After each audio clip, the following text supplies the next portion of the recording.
Hello. Let's talk about comorbidities of SSRI withdrawal. Now, if you Google it, it's going to tell you that the withdrawal symptoms are the comorbidities, but that's not what I mean. What I mean is like things that, my experience, things that happened to me when I decided to try to stop the SSRIs. So, I'll do like a withdrawal story another time with symptoms. I won't get too far into it, but I need to explain that like the first time I tried to come off, over 10 years ago now, couldn't find a doctor, didn't have the support. Well, it's not entirely true. I went to the GP and I asked, how do I come off this drug? I'd like to come off. And he said, you just cut the pill in half. And if you have any symptoms of I can't remember what word he used. I don't feel like he used withdrawal. I don't know if you have, maybe he did. I'm going to use it. If you have any withdrawal symptoms, they should be as severe as a cold and they'll last like 2 weeks max. And so I was like, okay, cool. So I tried to be anal, I guess, and do everything the right way. So I bought myself a pill cutter and I cut the pill in half, and first day was okay. I think the second and third day everything went to shit. And I feel like saying like it was the most horrific experience of my life, but that's happened 3 times. The most horrific experiences of my life. So, but the things, I had a lot of withdrawal symptoms, but what also happened was like a lot of gastrointestinal issues. I just have really bad pains in my stomach. I had gastro. I went back to the doctor and said something is like happening to my body, along with a lot of other symptoms. Something's happening to my body. I think I'm addicted to these drugs. And he was like, that's not a thing. And he said something along the lines of, you obviously need them because your original symptoms are coming back, because I was having panic attacks again, which I thought was bullshit. But, and I tried to find, tried to find another GP and asked them as well. And they were like, no, this is not a thing. So then I went back on. Then maybe a year later, I thought, okay, I'm going to try again. It took me about 6 months to stabilize maybe not. 6 months was the second time. Maybe 4 months to stabilize, feel back in my body, get my confidence back. I felt like it was an insane experience that I had just gone through, and I honestly, after not being believed by the doctors, felt very cautious about sharing it with anyone. I felt like this is stuff that you end up in a psych ward for, what happened. Excuse me. And so I decided I'll try again, and this time I'm going to quarter the pills. So I'll take 3 quarters. And then I can gradually come down from there. That was also, I thought, so I had to go to Europe. My husband is Dutch. So I thought I can do both of these things at the same time. What I'm going to do is I'm going to start, and then, because I never really got very far the first time, I think I got 2 weeks in, and I was like, this is pure hell. Maybe 3 weeks. I'm going back on. So I thought I'll get past the first 3 weeks. It won't be as bad because I'll be on 3 quarters of it, so 15 milligrams from 20, and then I'll go to Europe and I'll level back out again, because I had the experience of going back on the full dose and I stabilized. So I thought that that's what I could do, and that gave myself a phobia, basically. So I'm trying to remember the full timeline. So I went down to quarter.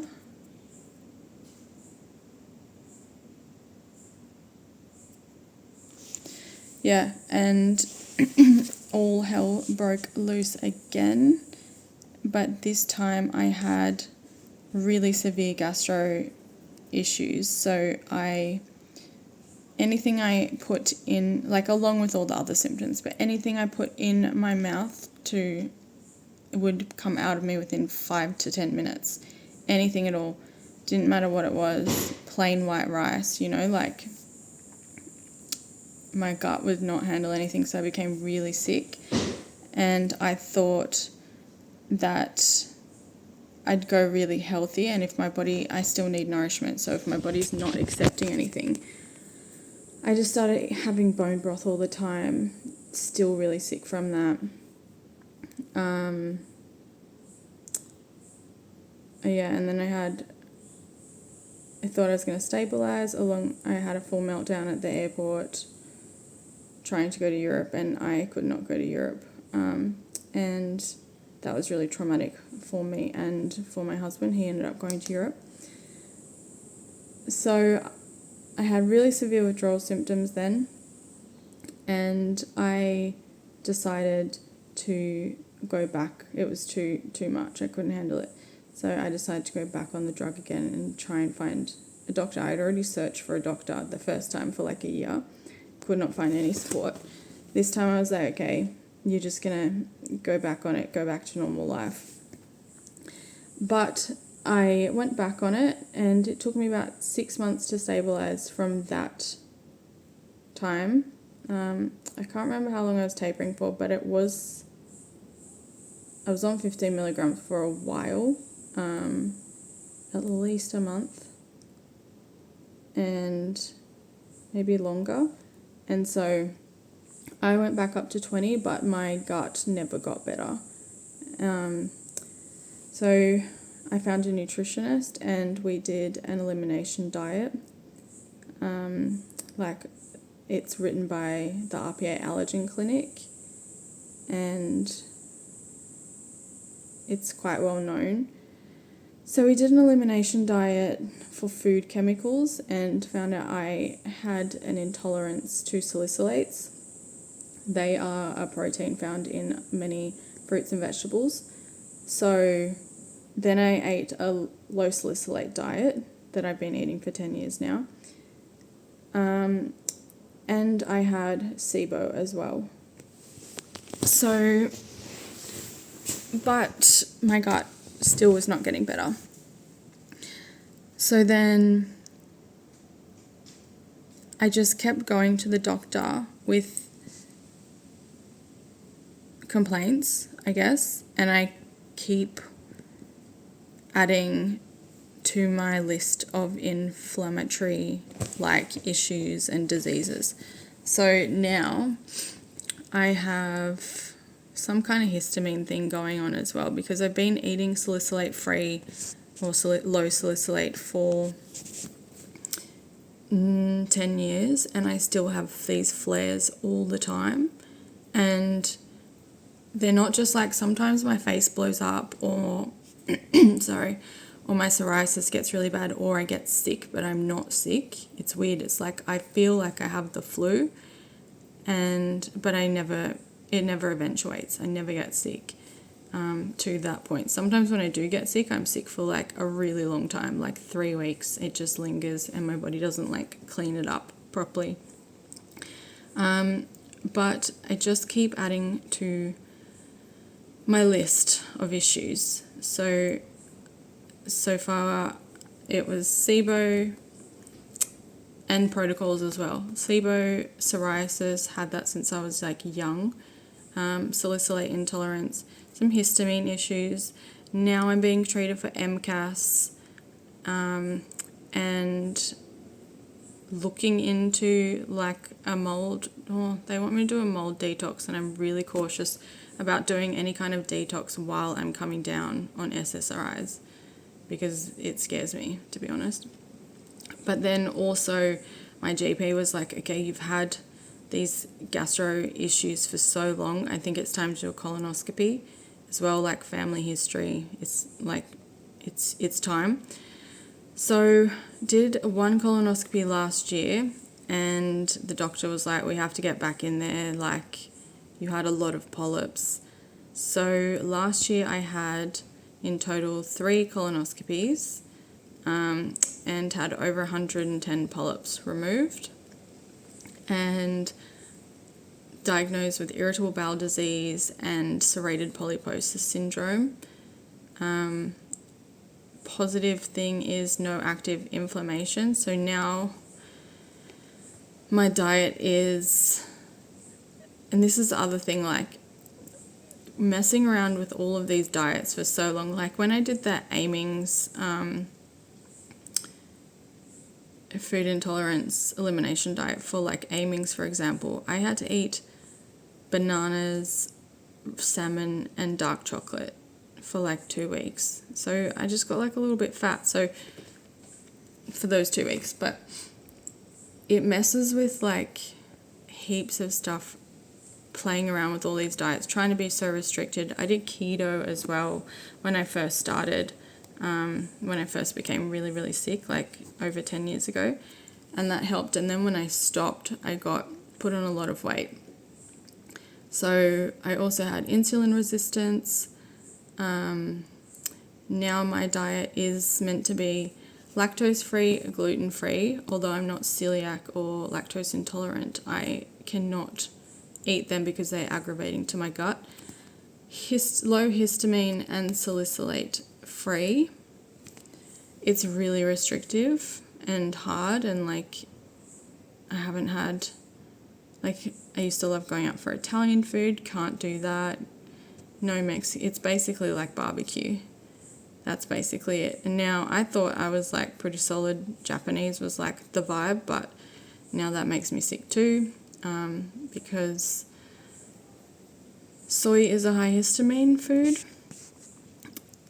My point with all of this is, so also endometriosis. I just think I keep having all of these inflammatory related issues. It all started when I tried to come off antidepressants. And it's really frustrating as well, because I feel like I don't get treated as like a whole person. I get treated as like an issue. Like the gastroenterologist is amazing, but there's more going on. And the thing that I've also noticed is I have ADHD. I got diagnosed when I was like 4 or 5. When my diet is really controlled and I don't feel unwell on it, my ADHD symptoms are not there, and I don't have anxiety, like at all. It's crazy. So I think that some of my things when I was little were like histamine related as well, like some of my like bad behaviors. But what I'm really complaining about with the SSRIs is I'm on all of these forums for all of like on Facebook for all this stuff related to my health and my gut, and like in particular lately on the MCAS page, all of these people are writing about like antidepressants, and I don't think you're going to find this anywhere, but what I believe personally, and also I've had 2 doctors tell me, or 3 doctors tell me this as well. I'm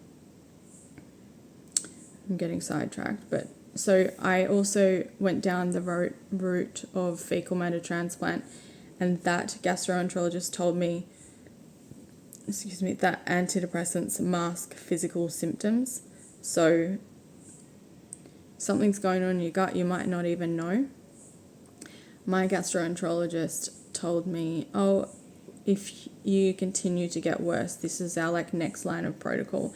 And she showed me this drug, and I was like, that's like an SSRI, right? And she was like, an antidepressant. And she was like, yeah.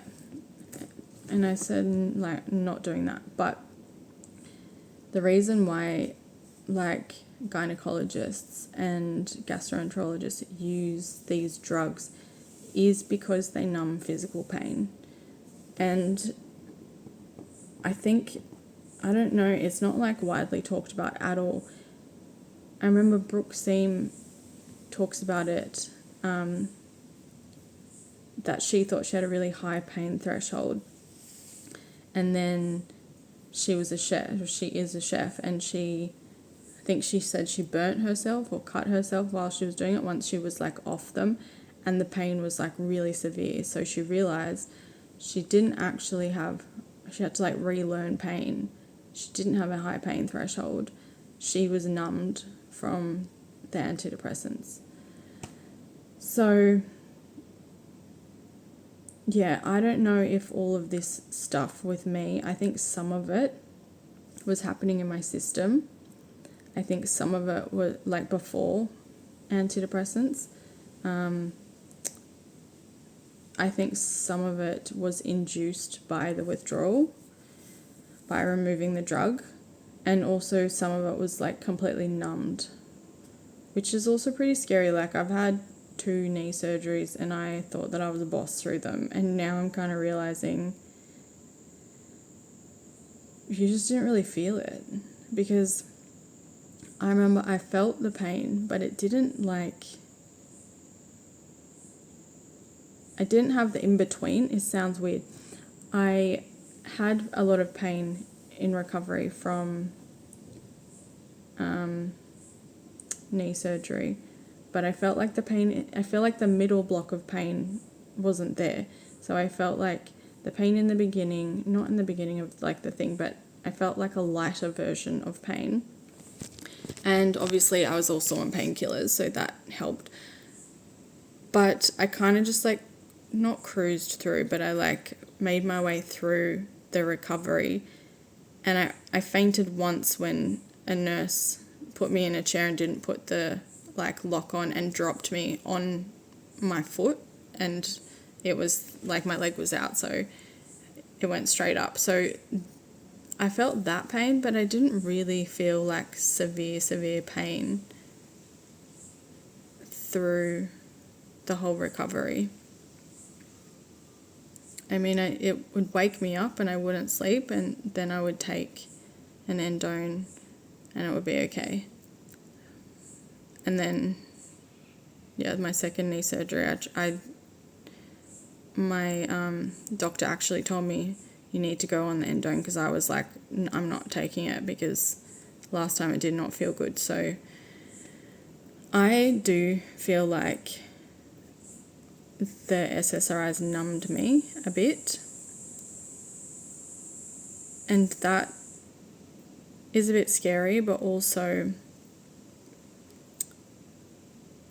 I wonder how sick I would be if I would be this advanced and this far in my journey, or have all of these like histamine related issues, because I just also found out, I haven't read it personally, but in the deep prescribing guidelines, the Maudsley deep prescribing guidelines that Mark Horowitz and his colleague, whose name I can't remember right now, wrote, they talk about like histamine issues